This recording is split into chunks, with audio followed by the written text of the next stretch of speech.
সাহিত্য সম্রাট বঙ্কিমচন্দ্র চট্টোপাধ্যায়ের ১৮৬তম জন্মদিবস পালিত হল চুঁচুড়ার বন্দে মাতরম ভবনে।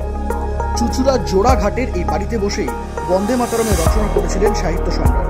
তাকে শ্রদ্ধা জানাতে বুধবার এখানে উপস্থিত ছিলেন স্থানীয় তৃণমূল কংগ্রেস বিধায়ক অসিত মজুমদার সহ হুগলি চুঁচুড়া পৌরসভার অন্যান্য পৌর প্রতিনিধিরা।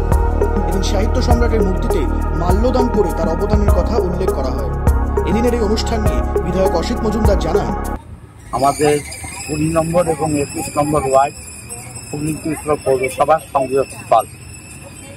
এখানে বঙ্কিমচন্দ্র চট্টোপাধ্যায়ের জন্মদিনে আমরা তাকে শ্রদ্ধা জানালাম এবং বিশ্বাস করি যে তার লেখা বন্দে মাতরম ভারতবর্ষের যে শক্তি এবং সমৃদ্ধি জনগণের মনে তৈরি করেছে, এটা অক্ষুণ্ণ থাকবে এবং ভারতের সাম্প্রদায়িক সম্প্রীতি এবং সীমানা অটুট থাকবে।